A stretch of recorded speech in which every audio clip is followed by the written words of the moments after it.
Did I ever tell you about the time Hawke was on a merchant guild hit list? Hawke's uncle got into an investment scheme with a couple of merchant caste businessmen. They took a lot of people's coin in order to arrange the import of wandering hills from the Anderfells. A delicacy, I'm told. Their weird, foreign foodstuffs arrived alive, and one of them, true to its name, wandered off in the middle of the night. How can I not hug you, Varric? Oh, Varric, you can kind of return it, you know. Shit. It's just kind of hanging out there. Arms, Varric, arms. You can use them, sir. The guild traced the shipments to Hawke's uncle, but as usual, he was so far in debt he couldn't see daylight. So they went after Hawke instead. They sent guys from the local carter to Hawke's estate one night. 5 big dusters, armed to the teeth. They kicked in the door and Hawke was just standing there, fully armed, with me and the guard captain on either side. Nobody even said a word. The poor sods just looked at Hawke, looked at the captain, and dropped their weapons. They never came back. Hawke just had that effect on people. I always wanted to tell that one. Thanks. I guess I've got some letters to write. I should be the one to tell Fenris. Excuse me. Breaks her heart. Such a hard decision.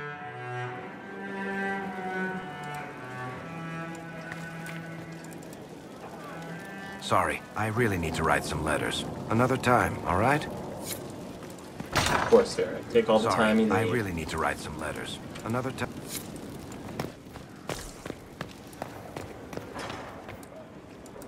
I cannot believe the Grey Wardens could even conceive of such a plan. To seek out these old gods deliberately, in some bizarre attempt to preempt the Blight. Well, it was a good idea. How many lives were lost during the last Blight? Corypheus notwithstanding, I don't blame the Wardens for acting instead of reacting. They acted stupidly.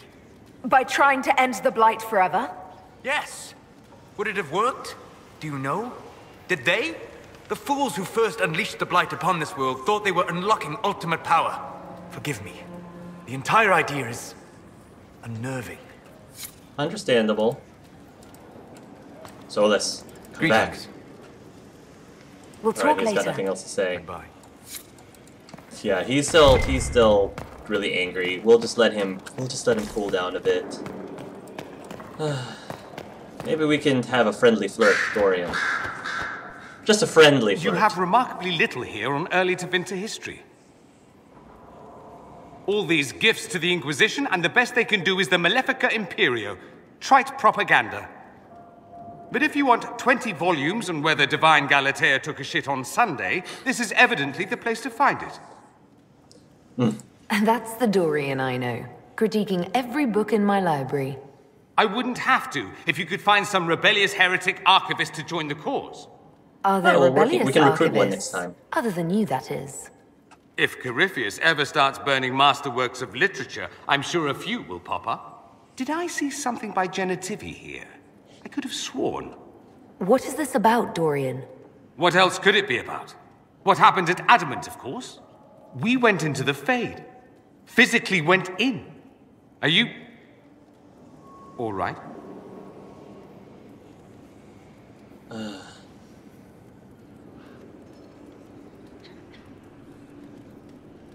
Hawke is gone. The Fade is an ordeal under normal circumstances. To be the only real thing there, beyond description. That any of us made it out alive is difficult to believe. You do realize this feat hasn't been performed in over 1,000 years. Corypheus and his contemporaries entered the Fade and began the Blights. In comparison. I'm glad you were there. At least you were at my side.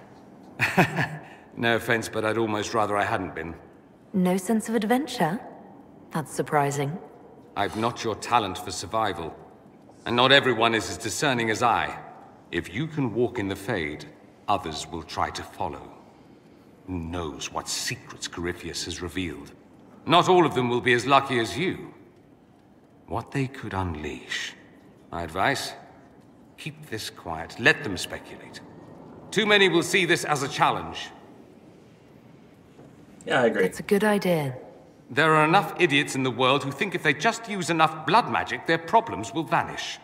It's exactly the sort of thing I want to stop back home. This I don't need. What I do need is a copy of the Liberalum. I'll wager I can find Corypheus's real name. If I can prove he was a grasping ankle-biter with no family to speak of, the luster would come right off. Wish me luck. I might be able to help you with that too, Dorian. Always with the questions. What will people say? People will wonder if Yumi and Cullen are actually having a little thingsy-wingsy. I should go. Here I thought we were just getting to the good part. Oh, I'm sorry, Dorian. I already got to the good parts. I got to several very good parts, let me tell you, just a few moments ago. And I apologize, it wasn't with you. I don't think I have anything new with Vivienne, because she still wants me to retrieve the heart. My dear, Oh. I know you must have a great deal on your mind right now, but I need to speak with you. You know as well as I how far the Inquisition's influence has spread, and how desperate the Grand Clerics have become. Our opinion will be instrumental in their election of the new Divine.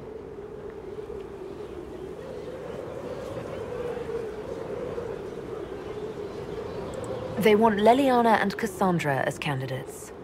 The Inquisition may not be invited to their vote, but our actions will certainly influence the Grand Clerics. To sit on the Sunburst throne, a candidate should have grace, charm, and a will of solid steel. Cassandra may lack the first two, but unless you can think of someone better, she is the strongest choice. What would your ideal Divine do with her power? The most important thing, of course, is the restoration of the Circles and the Templar Order. The institutions that have protected Thedas for ages must be rebuilt and the malcontents utterly crushed. We cannot allow anarchists to threaten the lives of the innocent. After we have restored sanity to the world, there will be time to address voices of dissent. Where can we find candidates outside of the Chantry? There must be someone other than Leliana or Cassandra. The Chantry is already desperate. They would not look to unordained women if they had any choice. You may have better luck searching the halls of the Imperial Court. There are many women serving the Empire who have the necessary presence and acumen. I think I know what you're getting at, Vivienne. I think I know exactly what you're trying to say, and I think Elle would agree, actually. Actually, I think you fit the criteria perfectly, Vivienne. Me? My dear Inquisitor, Thedas will never accept a mage as divine. I'll make sure they do. A few words to the right people and we can ensure no one objects to you taking the Sunburst throne. You do have a point, and a modicum of talent for the game. If the clerics could be persuaded to consider me, and it's not impossible, I could hardly refuse now, could I? We will have to be very mindful of everything we do and say, for the Conclave certainly is doing the same. If they look to the Inquisition to provide a sign of the Maker's will, we will have to give them the right one. I definitely think it would be very fascinating for a mage to become the Divine. I think that would be really interesting. Say what you will with Vivienne being the Divine, and quite frankly, she's not my ideal Divine. If you were to ask me who my ideal Divine is, it would have been Cassandra. But I think the problem was when I was with Art, he was sort of still undecided of whether or not he was going to go with Leliana and Cassandra. And it just so happens that Art ended up talking to Leliana first.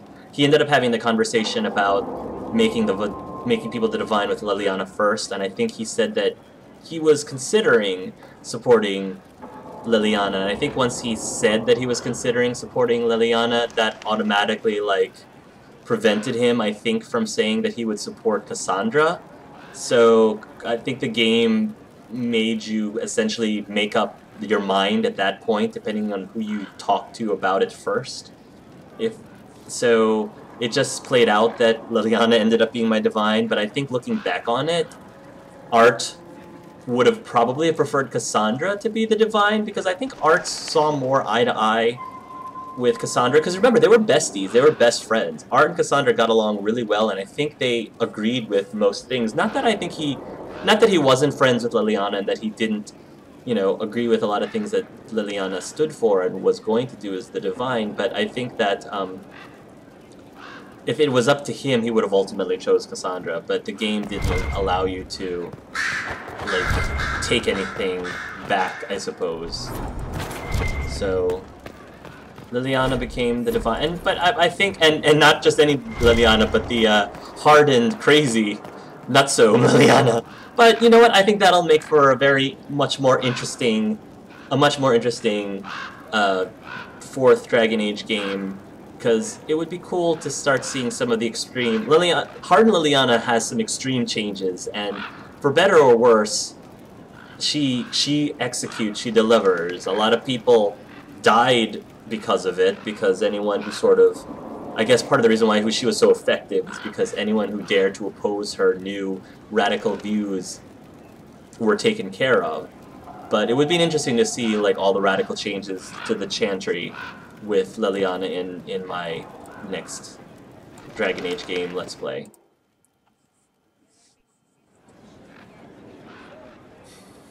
Inquisitor, I have been thinking. You remember everything now, yes? The explosion at Haven, the Fade, escaping the breach. In your report, you said Justinia was with you. But only you emerged in the end. Why? Why were you the only survivor?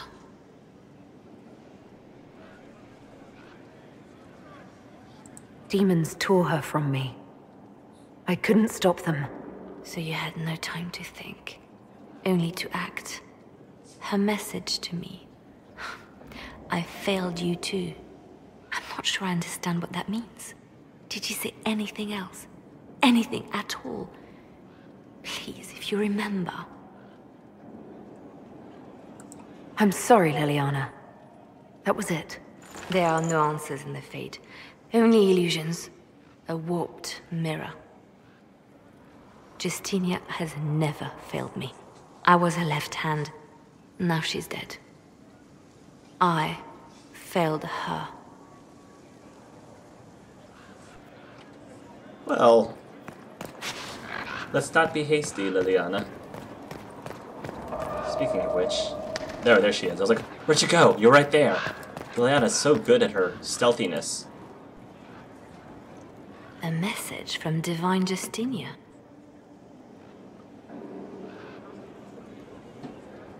I'm pretty sure she's dead. That's pretty darn insensitive. That's a shock. You're right reading it. Thank you for the concern, Inquisitor. But I am. This message was written months, perhaps even years ago, to be delivered to me if she died. I've heard of such contingency plans. A sudden death often leaves loose ends. I'm to go to Valence, a small village on the waking sea. There is something hidden there. Do you know what you're looking for? The Divine was a powerful woman who used her position to obtain all sorts of things. Whatever she hid in Valence would very likely benefit the Inquisition and must be kept from falling into the wrong hands. If I'm lucky, she will have instructions for me. That's not something that Elle would say. Why hide things in Valence? What's so special about it? Justinia was revered mother at the Chantry there for many years before she became the Divine. It is a place that holds great meaning for her. I'll help in whatever way I can. Wonderful. I was hoping you would agree to come with me to Valence. One more thing. If what is hidden in Valence is as valuable as I think, we're not going to be the only ones looking for it. I shall meet you at the Chantry in Valence. Try not to delay.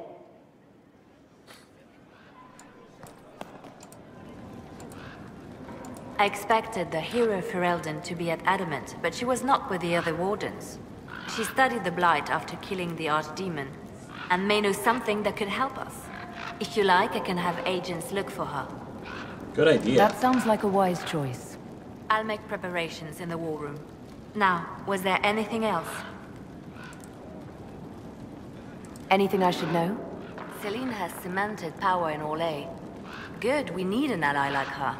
At the moment, she's said to be rooting out the last of Gaspard's supporters. Once that is done, we will have a united Orlais behind the Inquisition. I'll leave you to your work.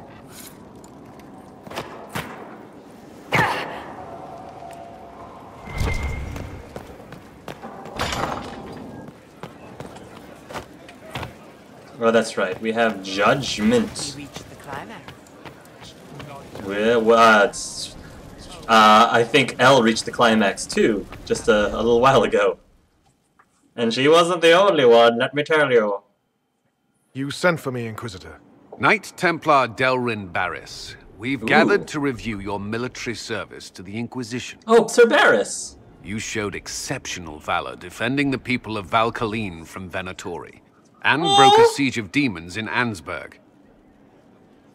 You stood against an entire town that wanted to kill a mage for imagined demonic possession, without raising a sword. Sir Barris is awesome.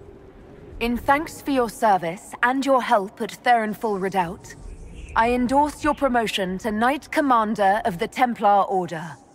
Your worship, I am not worthy. Oh, Sir Barris is an awesome character. So, because the Dragon Age Season 2 campaign, Dragon Age Season 2 tabletop campaign is coming around the corner. So for those of you who've been following that, if you've also been watching my third playthrough of this game, I'll drop you a little sneaky peek into the next campaign and just say that Sir Barris is actually going to be playing a relatively large role in the story, in the campaign. I'm very excited for Sir Barris, just to see what exactly will happen with the events in the Dragon Age Season 2 campaign. But anyway. You've shown loyalty, determination, courage, as all Templars should. I will honor your faith in me. Templars, will you take Sir Barris as your Knight Commander?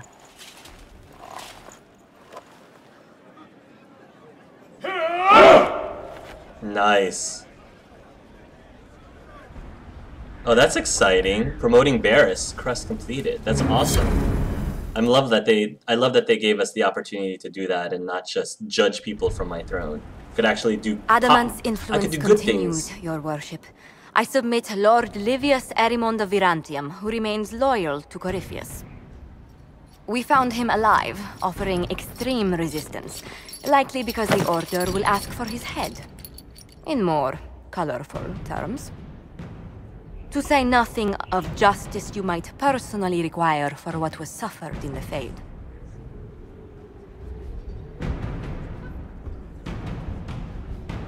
I'm struggling to understand how judging you can make up for anything that happened. I recognize none of this proceeding. You have no authority to judge me. On the contrary, many officials have communicated that they will defer to the Inquisitor on this matter. Because they fear. Not just Corypheus, but Tevinter, rightful ruler of every piece of ground you trod in your pathetic life. I served a living god. Bring down your blades and free me from the physical. Glory awaits me. Mage's punishment, tranquil, give him to the wardens. Jail him, lose the key, dies by my sword. Yeah, we're not gonna let you get out of this that easily. Tranquil it is. You are the worst of us. The damage you have done is beyond all reckoning. A mage's crime, a mage's punishment. Lord Livius Erimond of Virantium, I deny you death. Tranquility. You cannot! I am a lord, you pissants! I will not lose myself!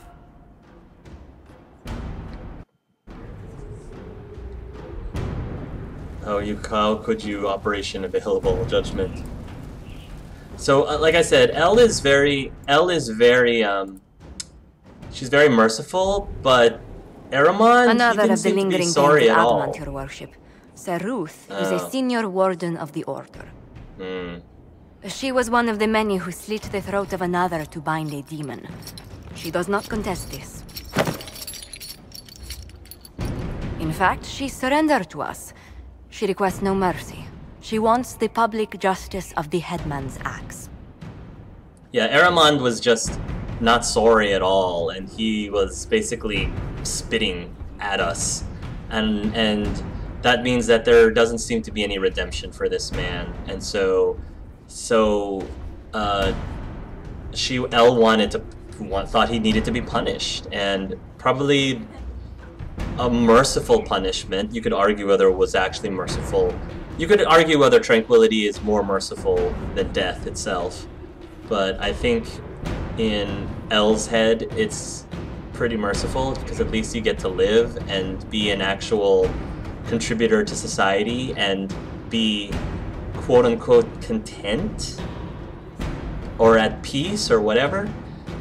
She thought it was the most merciful punishment she could give that would help all parties, I guess. You were free to rejoin your comrades, and yet you present yourself here. There is no excuse for my actions. I murdered another of the Order. That blood marks me more than the Blight ever could. Accepting their actions while thralls of Corypheus, many treaties allow wardens any extreme if it opposes the Blight. Right. I can't do it. I can't use the greater good to justify my crimes, as if it would create a future I could be a part of. It is wrong that this broke me. I've done worse with full sanction. I can do nothing except be an example of the cost. I don't think Elle agrees with that. She understands that this woman wants to be an example, like that would be her contribution, would to be an example in her death. But Elle's like, well, why don't we you can do something even better than that. You know, why don't you just turn yourself around and just attempt to make up for what you did? And you might argue, well, nothing that I do will make up for what I did. I says, well, killing you is not necessarily going to be enough to make up for what you did, so you might as well... We need good people like you, and you at least, unlike Aramond, you at least saw the error in your ways and was willing to... You were willing to die for it, willing to die for the fact that you made a wrong. So if you're willing to die for it, then you should be willing to live for it too, to make amends. Try to do better. You know, fix it. Learn from your mistakes, move on. And, you know, Elle just thinks that killing her is just a waste. Setting her an example, yeah, that might be a short-term like boon, but long-term, Elle's thinking it's far better. You get a lot more bang for your buck if you're kept alive and actually try to do good. Go to the deep roads, jail, birthright, public humiliation, and Rusty forgives you. I won't judge a warden. The Inquisition stands for faith. Our work has greater purpose. Sometimes we need a reminder. Sir Ruth, the Herald of Andraste forgives you in her name. Find peace in that. Your worship, I will try.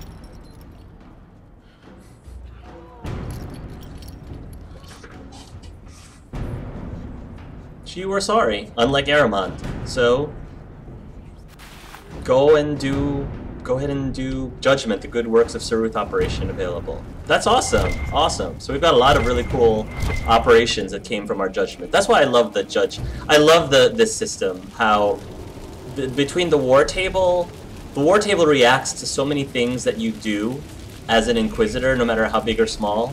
And I love the Judgment system and how it connects with the war table system. The war table itself is one of the most ingenious things that I thought BioWare put into this game. I love it because it not only gives, it makes the Inquisition feel like something that you're actually leading and that you're not doing everything. Yeah, you got your hand in all of the pots, but you delegate and you send other people in the Inquisition.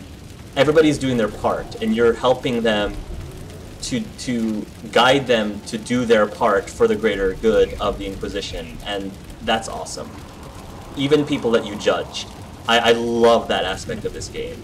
And I think that people should give more credit to this game because of that.